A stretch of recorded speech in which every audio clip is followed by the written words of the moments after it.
Hello, my name is Marcus. I'm the compiler of a collection of therapy quotes entitled Psychoanalytic Self-Awareness Quotes. This is TQ 840 and 841. A few more definitions from dictionaries of psychology. So we'll begin with active and passive externalization. The former refers to the process whereby feelings about oneself are experienced as feelings about the other, and the latter to the process whereby feelings towards others are experienced as feelings about oneself. Okay, if I understand it correctly, this means if you say to your friend, "Hey friend, you're feeling such and such," what you're doing is you're talking about your own feelings, but you've projected it, and you're saying that the other friend is saying that you're saying that the other person is feeling such and such. So that's sort of straightforward projection. He's calling it active externalization. Okay, so the projector feels happy, but he doesn't know about it. He says, "Hey, you're feeling pretty happy, aren't you?" And the other person might think, "Well, not especially." Maybe the friend will realize that his friend is projecting him as, maybe you're feeling happy. I think you're right, I am. Or something. So that's one version of it. There's another version of it, which you don't see too often. He's saying there's something called passive externalization. Okay? A process whereby feelings towards others, okay, your feelings towards others, are experienced as their feelings about you. So you say, you're feeling such and such.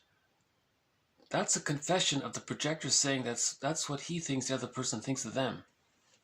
Does that make sense? Okay, so in the first case, an active projective identification, in active externalization, the person is feeling, let's say, anxious, and he then says to his friend, "Hey friend, you're feeling anxious, aren't you?" And so what's happening is the projector is saying that he feels anxious. Okay. Now in the second version, passive externalization, if the person says, "Hey friend, you're feeling anxious," he's saying that's what he thinks his friend thinks about him, right? So there's a little confusing there, but I thought I would include it for further thought down the road to see if I can better clarify it and understand it myself. Okay, so we've had a number of quotes on the defense mechanism of projection as one of the threads in this series. So this sort of adds a little extra consideration to the idea of projection.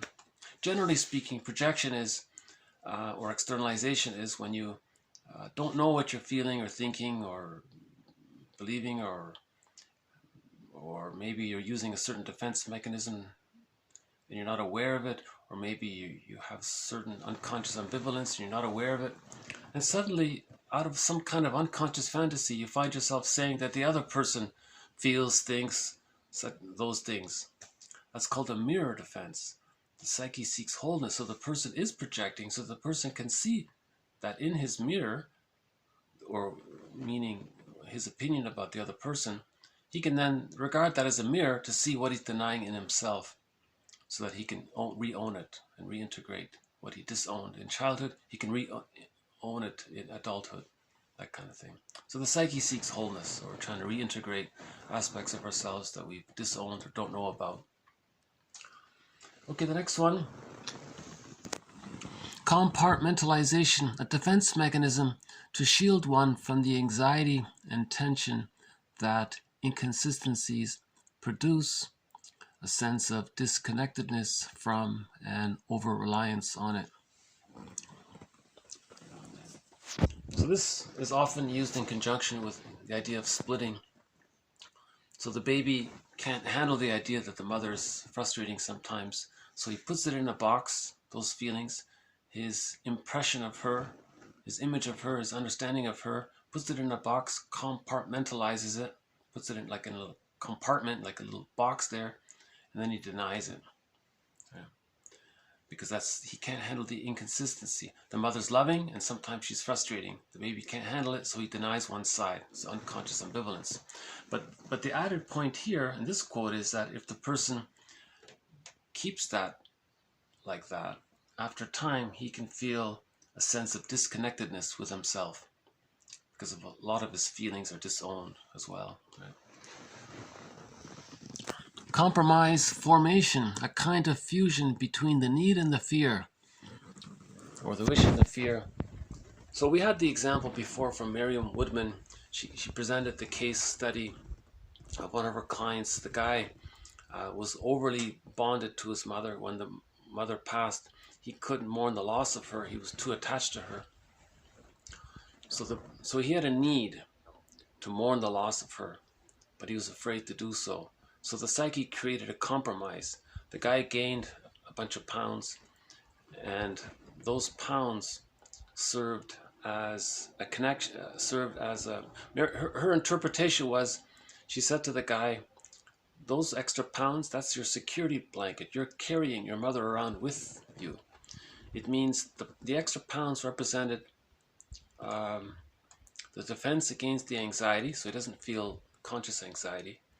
And so the anxiety's gone, but at the same time, the symptom represents the unresolved conflict of not being able to mourn the loss, right?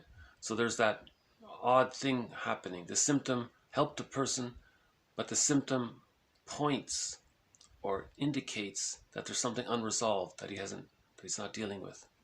So there's like some kind of compromise there. So usually we say the body bears the burden for that, right?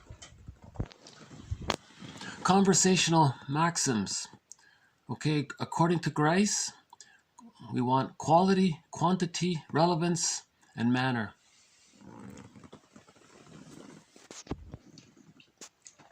So he's saying that the general understanding about conversation is that there's quality. What the person's saying or communicating is true. It's genuine. There's quality there. It's meaningful. It's valuable. There's quality, right? Quantity. The person's not using too many words or too few words. So it's just a nice balance there. And hold on a sec. We got one of the birds here. The crow, according to one indigenous culture, is the keeper of psychological and spiritual knowledge. They theorize that the crows are a very conscious bird. So they project onto the crow that they have a lot of knowledge. And there he goes. Can you see him? Still flying? Okay. And another one's on the roof there, so we'll see him in a minute. It's nice to see the sun come out. Right, it's a conversational maxim. So this is Grice's four not rules, but suggestions, let's say. So when you're talking, you want there to be, oh, hold on a sec.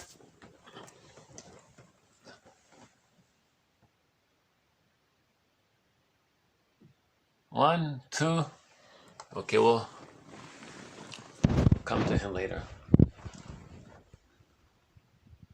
Okay, so hold on a sec.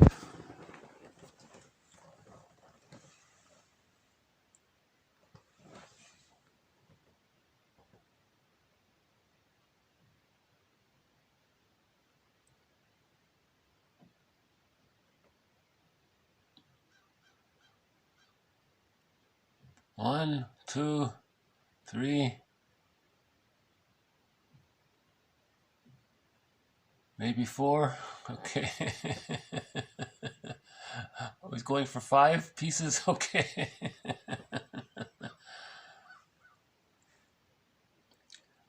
Yeah, bread is definitely their favorite food. They're most active when the bread is out. Oops. Okay.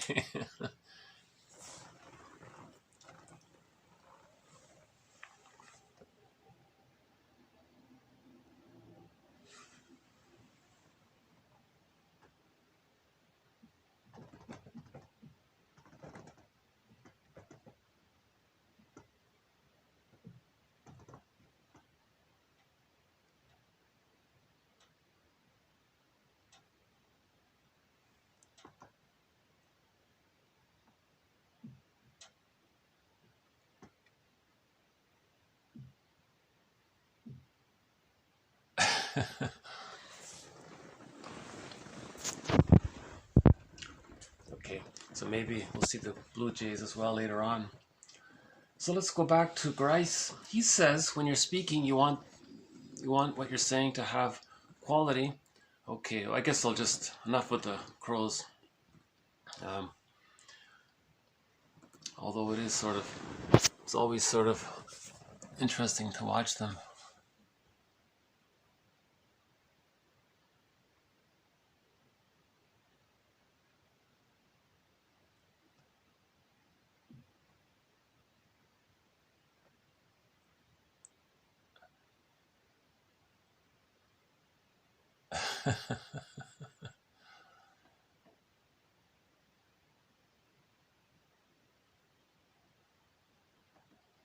Let's see if we can get a closer look here. Let's see if we can.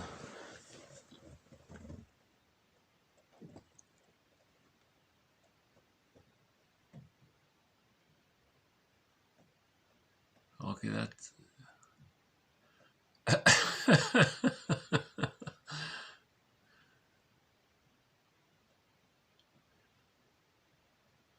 Well, they certainly love the bread. My goodness, yeah.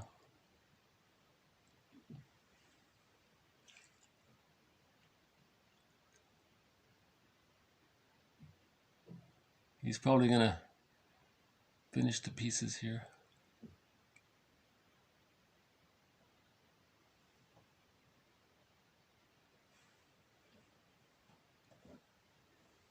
Okay. So Grice says, ideally, if you're speaking or communicating or writing, you want there to be quality. Means it's authentic, it's genuine, it's valuable, it's worthwhile. There's quality there, you know. It's quantity, not too many words, not too few words. Right, so the quality, quantity, relevance. Is it relevant? Is it related to the topic? Is it relevant? And the manner of the message, is it coherent? Is it or is it too abstract or too vague? Or is it clear enough? Is the manner pleasant enough? That kind of thing. You know, I'd like to think these quotes have the quality and the quantity. Well, the quotes in themselves, I think, represent, each quote sort of describes, you know, I choose these quotes sort of with these four in mind, more or less. Is the quote valuable, helpful, useful? So there's the quality. Is the quote not too wordy, but not maybe too brief? Or if it's brief, but it's, maybe that's okay sometimes. Relevant, so the topic is the psychoanalytic perspective, so it's relevant. And the manner, you know, is it clear enough, that kind of thing. Maybe my comments, hold on a sec. I got all three of them appeared at one time here. Okay.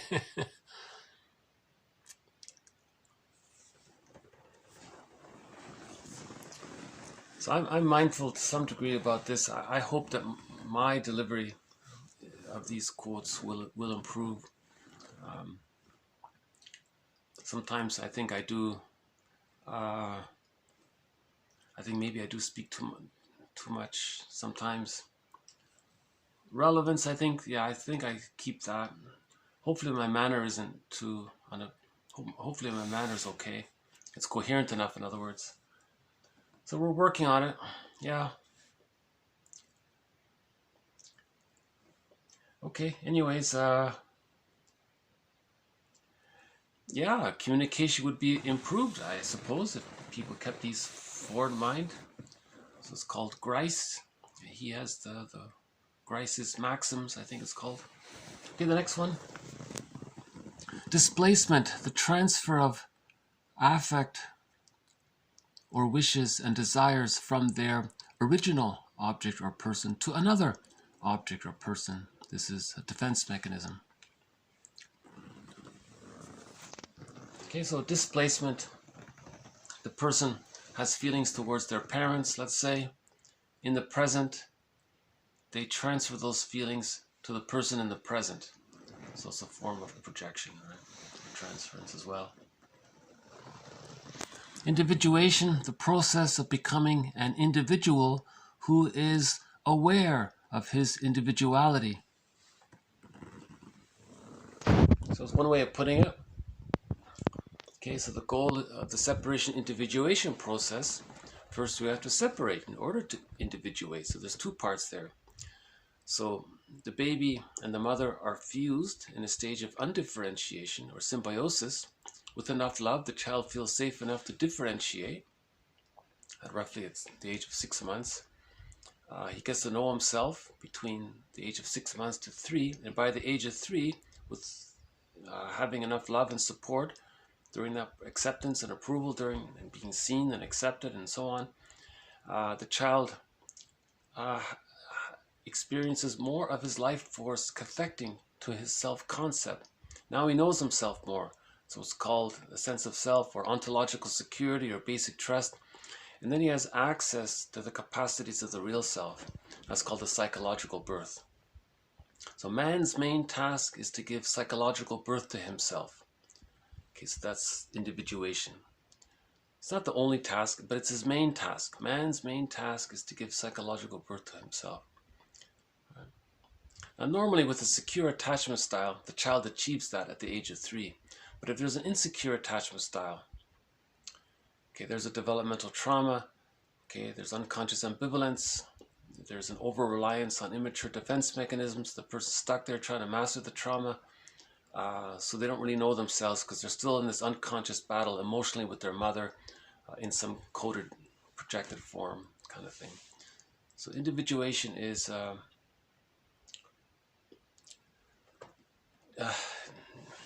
Robert Bly says, get the key out from under mother's pillow. Right? Then that's individuation. You have a sense of yourself when you differentiate out of the orbit. The child is in a symbiotic fusion in the beginning. And if he doesn't feel safe, if he's frightened, he stays in that orbit. He needs to feel safe enough to differentiate. Right? That kind of thing. So if we didn't get it, we sort of have to give that to ourselves somehow. Okay, heal, to become healthy again, to make whole, to free from impairment. Okay, so I thought I would include that, to free from impairment. Arrested development is a form of impairment, right? If there's a developmental trauma where there's a fixation of not getting enough love to differentiate, or a fixation where the person didn't get enough support to complete the separation individuation process, you know, there's an impairment there if you're constantly repeating a childhood scenario over and over again with others and replaying it. So you're not. So to heal, we have to free ourselves from this impairment. So we do it by facing the unconscious ambivalence. So may I refer you to the video marked, recent videos have talked to some degree about this. Actually, the whole series is really about this, healing from a developmental trauma. This whole series, 1001 Quotes, is really about facing this blockage to our real selves. We want to heal from any kind of trauma that's keeping us stuck, trying to master that trauma. Right? So if we heal from the developmental trauma, then we know ourselves more. When we know ourselves, we have access to the real self. The real self is a part of the personality with various capacities. Okay, so the real self allows the person to feel a wide range of affect, appropriate affect. If he needs to mourn, the real self will allow the person to mourn. If the person wants to feel happy, the real self will allow the person to feel happy. The real self allows the person to know their unique individual wishes. The real self allows the person to have intimacy because they're not caught in the developmental trauma of repeating the childhood situation with their current partners, right? The real self allows for mutuality, which means marriages become like fine wine, because the real self allows the person to make I statements. And there are other capacities of the real self, right? There's more creativity and more spontaneity and a couple of others described by Masterson. Okay, the phrase mental hygiene, the art of developing and maintaining mental health. So I include that as a follow-up. In an earlier video, there was a list of about 20 films from the mental hygiene movement. Apparently in the 50s, there was a real movement to promote mental hygiene, emotional health, psychological health, and various film companies produced a series of movies in support of this. So I listed about 20 of them, and so they're posted in an earlier video. That's from the mental hygiene movement. So the phrase mental hygiene, the art of developing and maintaining emotional psychological health. Some of it seems like common sense, but you know, sometimes we take it for granted, that kind of thing. There's some good movies in there. I recommend all of those 20 that I posted. Yeah. I guess nowadays we're just calling it emotional intelligence, I guess. Is that the latest phrase for it? Emotional intelligence. How's your Eigenwelt? The German word here, Eigenwelt. Okay, Eigenwelt means the relationship one has with himself. So what's the relationship you have with yourself? Do you have a relationship with yourself? It's the Eigenwelt. How's your Eigenwelt? It's interesting that there's a specific term for this. It's a German term, and it's, so I'm assuming it's, people are very conscious of this idea that is that one wants to have a relationship with themselves, to have a sort of a self-reflection, right? Maybe one form of it is shadow work, getting to know what we don't know about ourselves. That's shadow work. So that's having a relationship with ourselves. In the last video, TQ829, there was reference to a previous video by Darrow. He says that you want to get to know, you want to have a relationship with the aspects of yourselves, that you don't know about. One way to formulate, conceptualize these aspects is to personify it, create it as a character. Everything you don't know about yourself, put it in the form of a character. His analogy is the skeleton.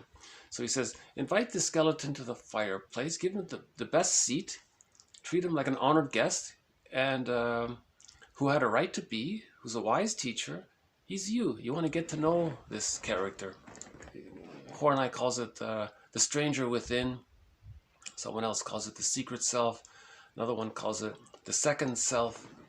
Another one calls it the second self of the unconscious. One person calls it the one who walks with us, who's not like us, but who is us. One poet says, there's someone living my life and I know nothing about him, so get to know him, because it's you. In literature, it's the motif of the double, and so on.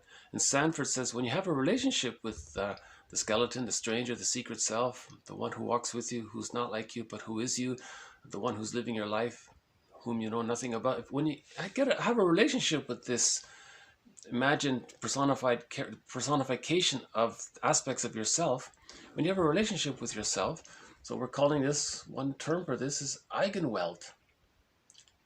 I just came across it, Eigenwelt. Along with Eigenwelt is Mitwelt. How's your Mitwelt? A person's relationship with another person. Okay, that's a relationship with others. And a third one is Umwelt, a person's relationships with the environment. So, how's your Mitwelt? Your relationship with your friends and people close to you. How's your Mitwelt? How's your Umwelt? Relationship to your what's around you, your surroundings, right? And how's your Eigenwelt? How's your relationship to yourself? So nowadays we say self-care and self-compassion and those kinds of things. Okay, so just a new term here. Eigenwelt, and a previous German term was the Unbewusst, getting to know all that's unknown about you. That's called the Unbewusst. The unconscious, the original word for unconscious was unbewusst. You want to get to know the unbewusst. You want to have an eigenwelt with your unbewusst. You want to have a relationship with what you don't know about yourself. Okay? You want to have an eigenwelt with what's unbewusst about you. That kind of thing. Okay. Parataxis, various components of emotion or ideas, thoughts, feelings, attitudes, and they are poorly integrated. Okay, I include this because we've been using the phrase parataxic distortion as an alternative phrase to displacement, projection, transference. Another one is parataxic distortion, where a person has a need to see things in the present based on a childhood template. They have this childhood template of life and how things happen with their parents, and they consistently feel a need to see things based on this childhood template. That's called parataxic distortion. So parataxis, he's saying, is when your feelings are not integrated. They're mixed up or confused in time, that kind of thing. Okay, projection. One more on projection. The process by which one ascribes one's own traits, emotions, disposition, etc. to another, with the implication that there is an accompanying denial that one has these feelings or tendencies, a defense mechanism to protect oneself from anxiety and some underlying conflict which has been repressed. The process of ascribing unwittingly one's beliefs, values, or other subjective processes to others. Okay, so we've had a number of quotes on projection, another one of the threads in this series, something you don't know about yourself. Now he's saying it could be an emotion, could be some kind of disposition or trait or personality trait, let's say, and then you say it belongs to someone else. That's the psyche's attempt to tell the projector that's what's denied in them. Projection is confession. Prejudice is confession. It's trying to tell you what's denied in the person, right? Okay, and of course, the implication of projection is that the person is denying it. That's why he's projecting it. That's why there is projection, to show the person what he's denying, right? And because if you accept it, it'll be anxiety producing. So you don't want to feel the anxiety, so you project it. So you want to face the anxiety there. Okay, and he also says subjective processes to others. That's interesting that he said that, because what about defense mechanisms, the use of defense mechanisms? If a person habitually uses projective identification, for example, they may say, to their friend, you tend to always use projective identification. You see, he sees it outwardly. That's the psyche trying to help the person to know that he's the one who's using that defense mechanism. That kind of thing. Okay, next one, projective identification. His or her own feelings or wishes, okay, misattributes them and regards them as being justifiable reactions to the behavior of the other person involved. Okay, so we've got a number of quotes on projective identification. The more benign use of it is the person wants to coax their friend to feel something so that the friend will bring it up so that the two can talk about it. Okay, so the projector doesn't know that he's feeling happy. He accuses his friend. He thinks, he fantasizes that his friend is happy. He coaxes the person to maybe feel a little happy. The friend says, I'm starting to feel a little happy now. I'm wondering if maybe you're feeling happy, but you're not aware of it. The projector might say, I'm glad you brought it up. I think I am. I was afraid to talk about it. So he coaxes the other person to feel what the projector or the first person is afraid to feel, with the hopes that the second person will form it as a discussion so the first person can know what he's denying. Second version was misery loves company. If the person's feeling sad, he coaxes the other person to feel sad. Now he feels a little better because misery loves company. It's not alone and all that. When you're with other people, you feel safer than when you feel the mammalian brain sends the person serotonin when they're connected to others, right?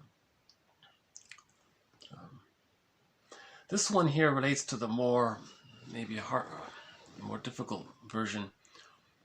The person doesn't know something about himself. For example, he doesn't know that he has an unconscious image of his mother as being frustrating. He's denied it. It's too painful. As a child, he denied it, but it's still a part of him. The psyche seeks wholeness, so he's going to project the rejecting image of the frustrating mother onto a non-threatening substitute other, coax that other person to display some unpleasant features. Now he can tell himself this other person is such and so refusing and all that. Now he feels justified to express his anger towards this innocent person. What he's doing is he's trying to express his anger towards his mother, because as a baby he couldn't do it, you see, and he's caught there.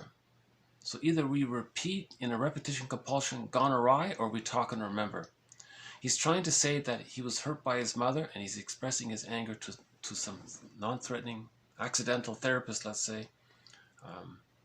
But that person doesn't know what's going on. They're innocent bystander. Why is this person angry towards me? That person is projecting a fantasy, unconscious fantasy image onto the non-threatening substitute other, so that they can have a chance to feel their anger towards their mother. That's the theory. Right. And they use rationalizations, of course, to cover it all up. So that's deceiving, self-deception, and so on. That's a tough one, with the projective identification used in this manner, right? So when there's a developmental trauma, there's a repetition compulsion to try to master the trauma. How does he master the trauma? He's going to maybe at least try to communicate the trauma. How does he communicate the trauma? He doesn't even know it himself.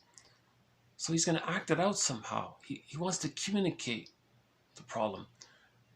So if he's angry to an innocent person, he's identified with the aggressor. He's trying to say that he was the innocent child and the aggressive mother was rude to him.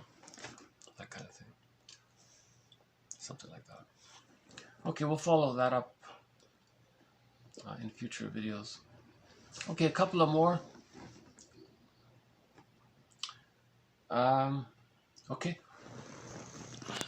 Psychological birth. The mature synthesis of the previous stages of development. Okay, so that's one way of talking about the psychological birth.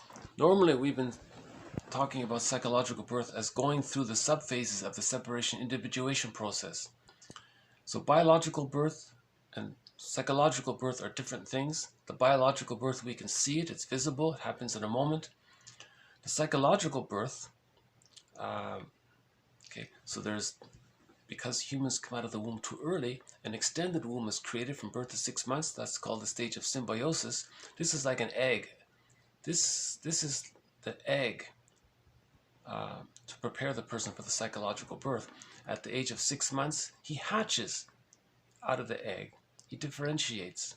But this differentiation process is gradual. It's from 6 months to 36 months. So the psychological birth is sort of invisible. It's inward. It's slow and gradual over a 3-year period. The biological birth happens in a moment and we see it. It's physical. Psychological birth, it's more based on how the child, what defense mechanisms is the child using. It's based on his internal object relations. Is the child's life force cathected to the image of the self, or is the child's life force cathected to the image of the mother? Okay, so the psychological birth is when the child's life force is cathected to the image of the self. Robert Bly says, get the key out from under mother's pillow to find your psychological birth. So one way of talking about this, so again, from birth to 6 months, the child needs enough love to feel safe enough to differentiate. So he hatches out. That's a huge accomplishment. Then in the 3rd subphase, the practicing, and the 4th subphase, the rapprochement, the child receives support. The mother's available and supports the child's process. By the age of 3, the child internalizes all of this love and support, and it becomes part of his psyche, called the holding interject or the internalized good object. That allows much more of the child's life force to connect to the image of the self, and we're calling that the psychological birth, because at that time, the person has access to the real self, which is a part of the person with various capacities. So he's phrasing it here as a mature synthesis of the previous stages of development. So the first stage was symbiosis. Okay, he got that. The mature development would be differentiation. Okay, now he's in synthesis. It's an improvement from before, right? And then you practice, so he's growing, and rapprochement, and psychological birth, that kind of thing. Now, if there's a fixation between birth and 6 months, that's a developmental trauma, right? Which can lead to various patterns, right? As discussed earlier.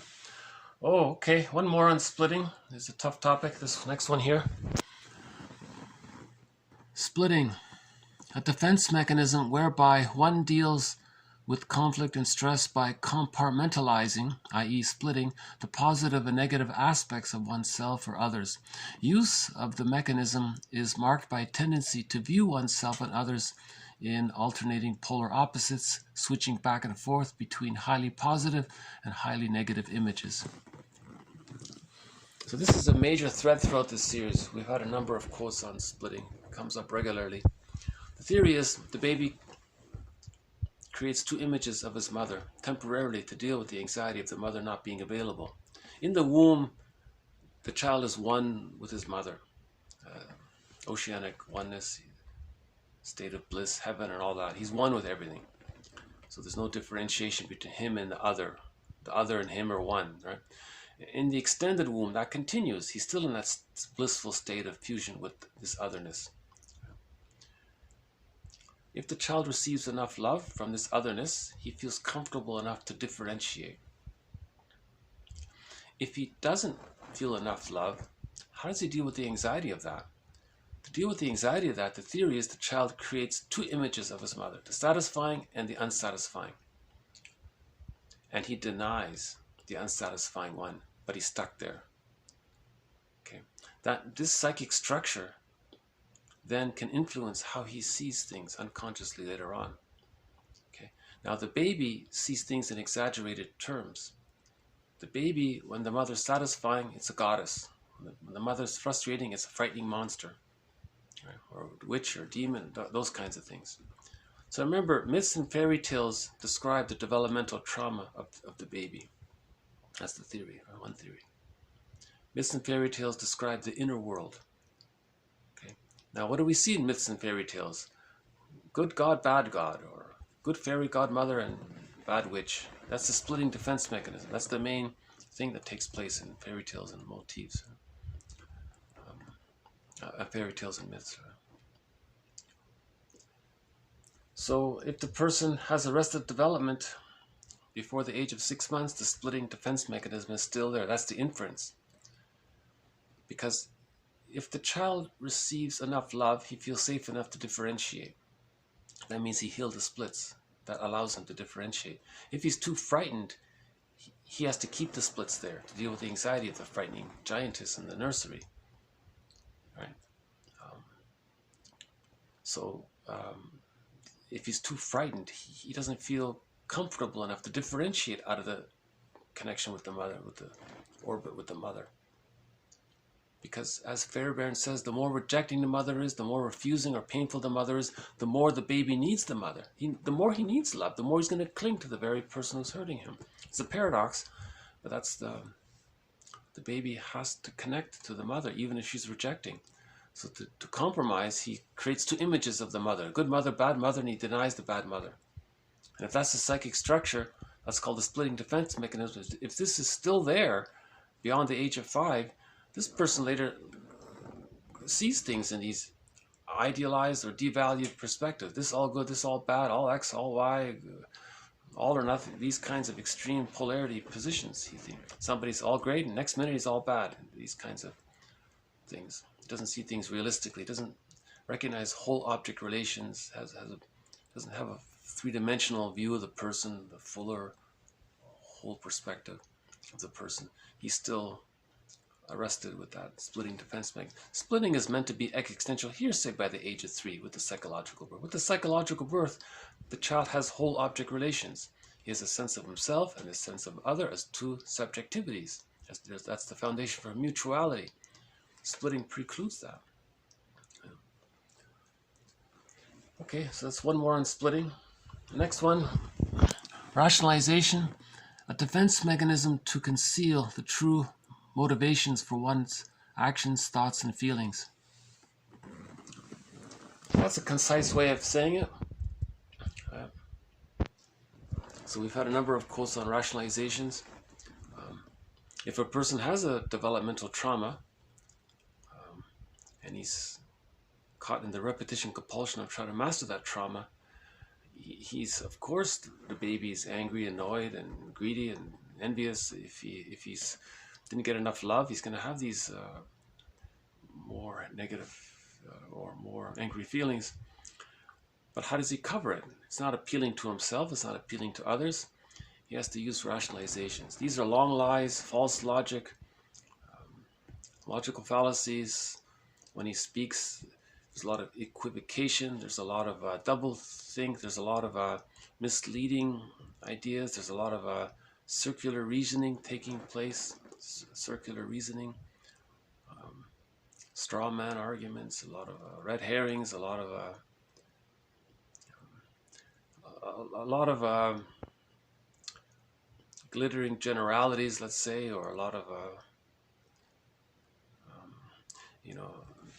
one we mentioned recently, the best way to there's a proverb that says a half truth is the father of many lies.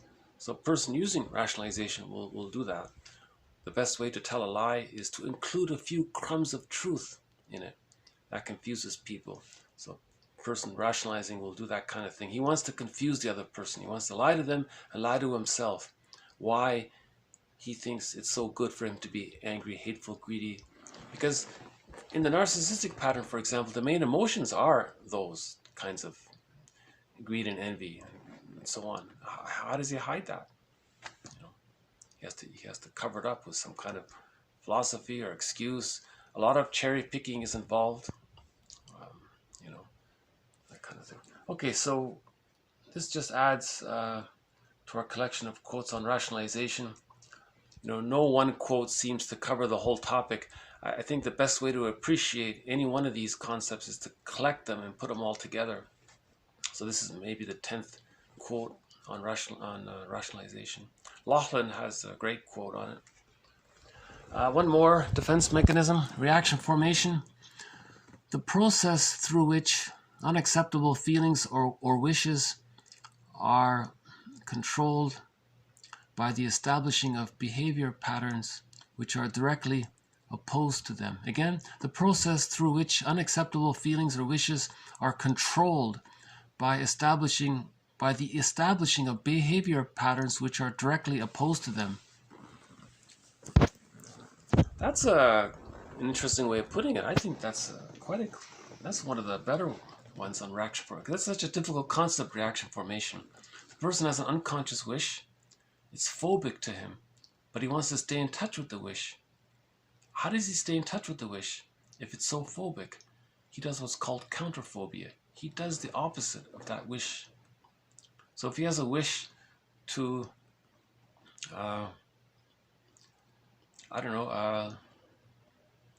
be a backpacker, let's say, but he's afraid, he's phobic, he'll tell everyone how bad it is to be a backpacker, how bad, something like that.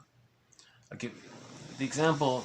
One example was, I think we've got one of the blue jays here. Hold on, let's see. He flew up in the tree there. I don't know if you can see him. He's way up the top of the tree there. Oh, and there he goes. Okay.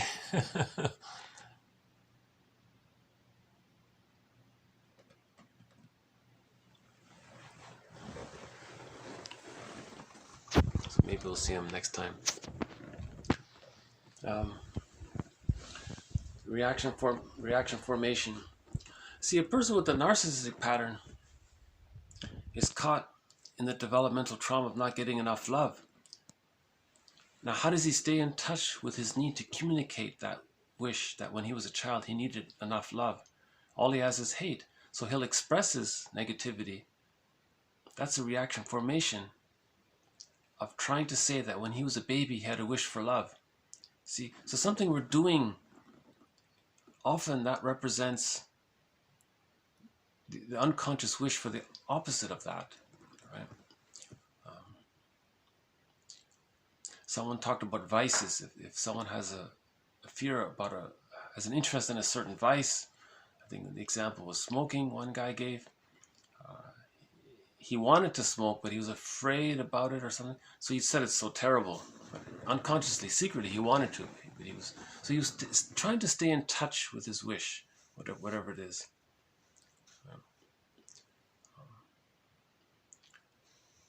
Sitcoms talk about this often. The lady likes the guy, but she's afraid to say it. She doesn't even know that she likes him, but the viewer can see that she likes him, but she doesn't know herself. But she just keeps saying how much she hates the guy. But the viewer can see that she really likes the guy. So she's engaged in reaction formation, that kind of thing.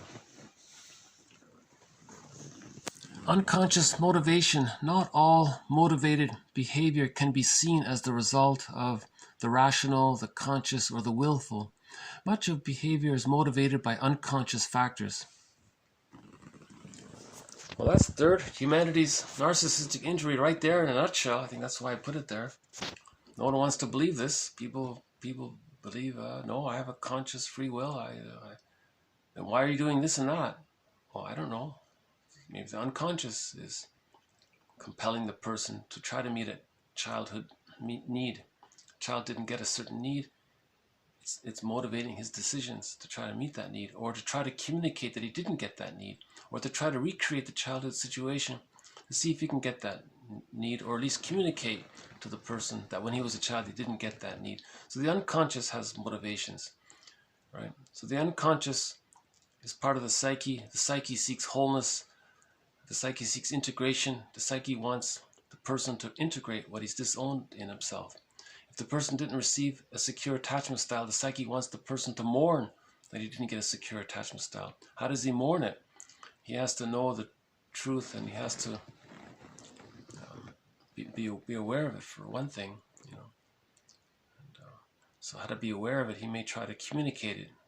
He may try to communicate it by repeating and acting it out with someone, with the hopes that the other person will talk about it. See, that kind of thing. Unconscious motivation. Whole object, an object that is responded to in a manner that makes it clear that the whole is the focus of the response and not any one aspect of it. Okay, we compare this to part object. So Klein's theory is that the baby just relates to the part of the mother. So in the very beginning, the baby is relating to the breast mother. The baby doesn't recognize the mother as a separate, full person. Right? Now, there's a trauma there. Later on, that's the narcissistic pattern, and other patterns around that narcissistic pattern.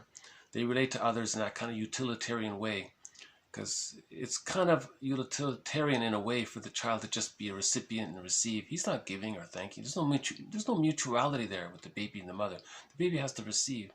If there's a fixation there, that person grows up with that kind of sense of part-object relating. He sees. See, that's an example of fixation. If his unconscious has a fixation of part-object relating, he later on relates to others in part-object relating. So the person marries someone for some feature that it's useful for them as part-object relating. They don't see the whole person. They don't want to relate to them as a whole person or something. So a lot of these marriages are utilitarian and that kind of thing. Actually, we just did a video on TQ829 talked a little bit about this.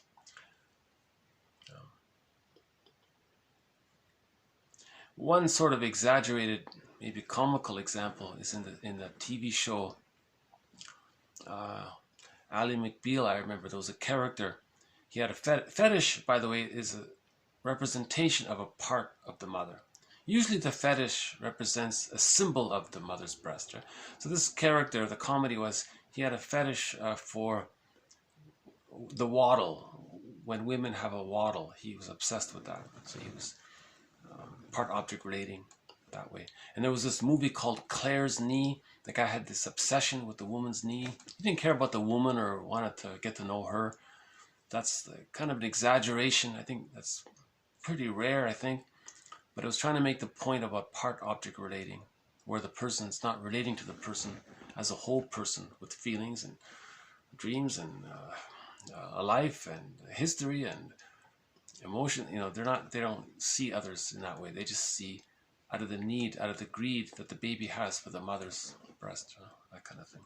It's called part object relation. In the last video, one quote was, "Therapy is about helping the person with the narcissistic pattern to move from part object relating to whole object relating." That was his way of phrasing it. Give a couple of more here. Okay, acting out, feelings expressed in some concealed form of action, analogous to somatic conversion or behavioral conversion or a behavioral language. Yeah, so a person acting out, it's a behavioral language. He's trying to communicate through action language, someone called it. It's similar to the body bears the burden. The body's trying to communicate something. The body.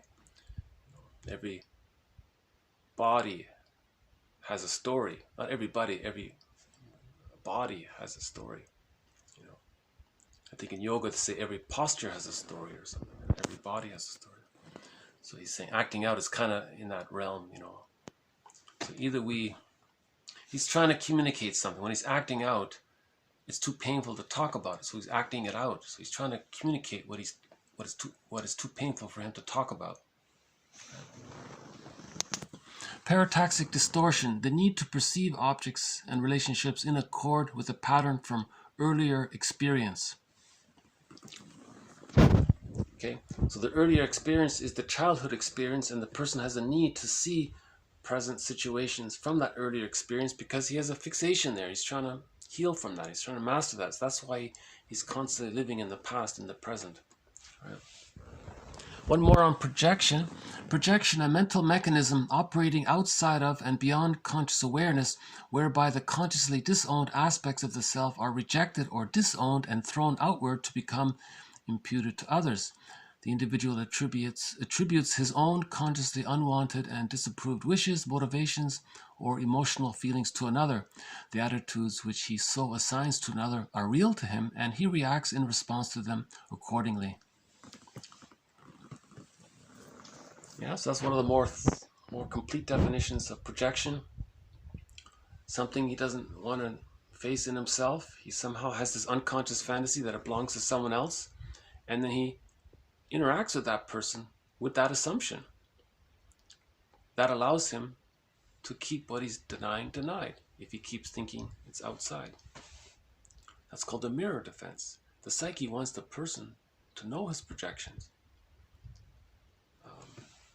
That's the positive intention. Someone called it an attempt at psychological self-cure. He's trying to see what he's denying. Well, one more on rationalization. A clearly conscious attempt to explain away or to justify something which is unacceptable to oneself. The unconscious substitution of a false but plausible motive for the real but consciously unacceptable one. Yeah, I thought that was well articulated. That meets Grice's, this might be a good example of Grice's criteria of the quality, quantity, not too long, not too short, relevant, on topic, and the manner was clear, it was coherent, right? He says rationalization, a conscious attempt to justify something which is unacceptable to himself. Okay? The unconscious, or another way of saying it, the unconscious substitution of a false but plausible motive. People might believe it's possible, right? Okay, so he's substituting a false but confusing, maybe believable or sellable motive for the real but consciously unacceptable one. So if the person's has a lot of greed or envy, let's say, He doesn't want people to know that he's envious. He wants to see the goodness spoiled. He doesn't want to know it. He often doesn't want himself to know it, or at least he doesn't want others to know it. So he may come up with some kind of elaborate, plausible motive for why he's saying what he's saying. It's rationalization, false logic. Repetition compulsion. The unconscious need to repeat earlier experiences, relationships, or patterns of reaction despite inherent disadvantages or self-defeat for the person concerned. Yeah, it's a major thread in this series, repetition compulsion. Again, the unconscious need to repeat earlier experiences, relationships, or patterns of reaction despite inherent disadvantages or self-defeat for the person concerned. Repetition compulsion goes awry after the age of 5. It can't be done. The child didn't get enough love. Okay, now he wants to master that trauma through greed. He wants to possess things. It's never satiated. And it may be self-defeating. He may miss out on life because he's too busy in his manic mode of possessing it. He's in panic mode of the baby, the unconscious feelings that he had as a baby of not getting the love. He's trying to get that. It can't be done after the age of 5. So repetition compulsion gone awry. One person calls it pathological repetition. So throughout this series, we've been using burglar's metaphor. Everyone carries one of these LP, long playing music, vinyl disc records, okay, which records the developmental trauma, usually between the baby and the mother. What happened? It gets imprinted on there. The person carries this record with him everywhere he goes, and in every new situation, he spins off that record. And he's repeating the past in the present, and it's Sisyphus. He's doing it his whole life, the same thing. He's trying to communicate the painful relationship he had with his mother, and he's repeating it, thinking he's going to somehow master it or something. But the psyche is making the person do that so that the projector can see for himself the situation, so he can observe it for himself. Because in a trauma, the ego gets submerged. Now, if he's repeating it, it's for the person to see it, so his ego can be more conscious of it. Okay, so this just adds to our collection on repetition compulsion. I got 2 more here. The secondary gain may be regarded as the value which the symptom or repetition compulsion gains. The unconscious part of the secondary gain is the epigain. Okay, so this quote adds another layer to secondary gain. Secondary gain is the person gets some kind of superficial benefit for his dysfunctional behavior, gets extra attention or something, or it's self-defeating, but he gets some little benefit. That's why he's doing it. He's saying that there's an unconscious component to that as well, like another component to it that's more unconscious to why he's caught in the repetition compulsion. This we're calling the epigain. I'll have to look into that. I don't know anything about it.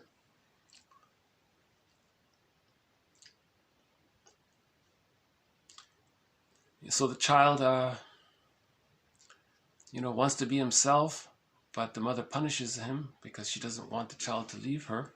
So the child feels bad. Then the mother pays the child attention. So the child thinks, is this the only way I get mother's attention if I'm feeling bad? So that's the secondary gain. He gets his mother's attention if he does this self-defeating thing. Now in the repetition compulsion, he does something self-defeating, unconsciously thinking that maybe he's winning his mother's approval, the mother in his mind's approval. So that's the secondary gain of why he's doing something dysfunctional. He's trying to win his mother's approval based on his unconscious memories of what happened in babyhood time. That's called a secondary gain, even though it's self-defeating for him. He gets something out of it, but it's Okay, one last one. Transference, the unconscious transfer to new persons of feelings which were originally experienced toward important persons in early life. the entire relationship or parts of it then tends to be conceived as following the earlier antecedent pattern of its prototype. Unconscious transfer of the feelings and experience with important persons in one's early life onto people into the present. And you're following the prototype, and that's and you're basing that on the prototype of babyhood time. The babyhood time created this prototype of relationships, and the person keeps using that template or stencil or schema or whatever. That's the idea of transference. Okay, so these are a few more definitions of some of the terms here. Okay, a few from Lachlan, and we had a few from what's the other one? The Reber, A and E Reber. So from 2 dictionaries. So these are 2 good dictionaries. Okay, I'll just end on a song here. Here's a song called Star by a band named Streetheart. A good band, I really like them a lot. The lead singer is Kenny Shields. Unfortunately, he passed away, I'm not sure, maybe 5 years ago or so, roughly. You know, interesting about Kenny Shields, the last song he left was a cover song of Nature's Way from the band. So there's a band called Spirit. They created a song called Nature's Way about nature and all that. And that's the song his last recorded song. He did a cover of Nature's Way. I'm not going to play it here at this time, but I'll play one of his other songs. This one's called Star by Streetheart.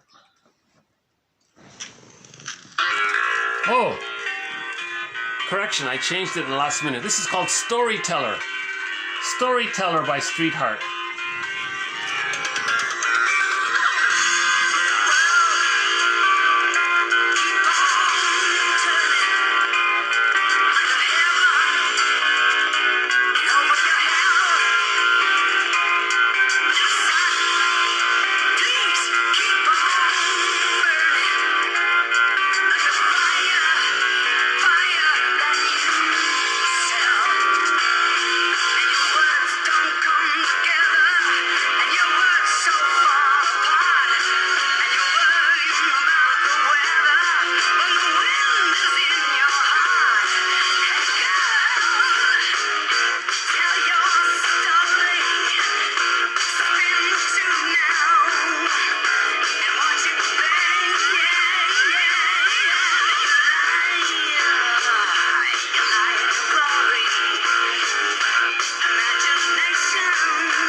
Okay, so this has been TQ 840 and 841. A few more definitions. Active and passive externalization, compartmentalization, compromise formation, conversational maxims. Grice's 4 maxims on effective communication: quality, quantity, relevance, and manner. Yeah. A challenge, yeah. I'd like to improve my manner for sure, to be more coherent and clear. What else? Displacement, individuation, to heal. Okay, so we want to free ourselves from the arrested development. We have to heal the arrested development by facing the unconscious ambivalence. Okay, This unconscious ambivalence is created through the defense mechanism of splitting, compartmentalization, and repression, denial, projection, projective identification, acting out, and so on. A lot of defense mechanisms are involved in preserving the resistance to healing. So we have to face our defense mechanisms. Okay, the phrase mental hygiene was popular in the 50s. There's a great collection of movies mentioned earlier.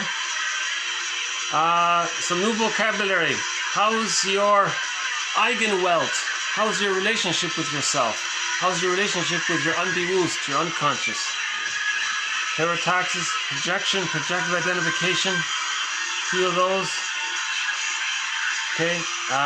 It's like one way of thinking about the psychological birth, the mature synthesis of the previous stages of development. The mature synthesis of the previous stages of development. I like that.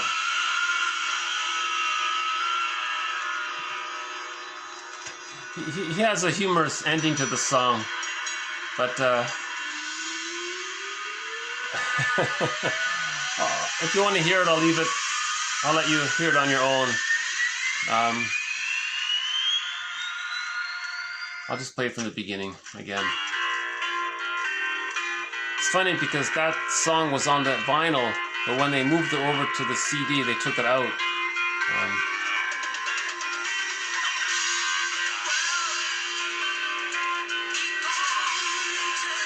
Hold on a sec.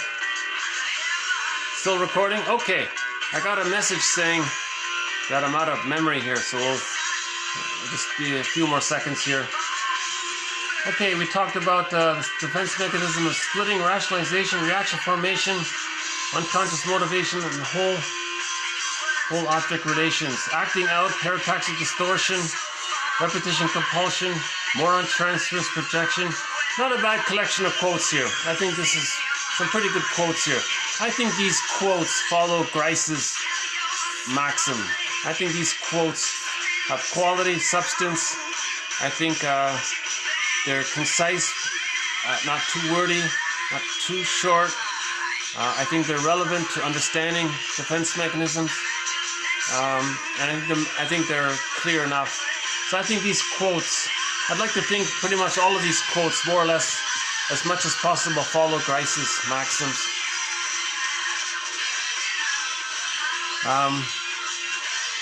So the quotes are posted below for your reference. The song in the background is called Storyteller by a band called Street Heart. The lead singer is Kenny Shields. Good.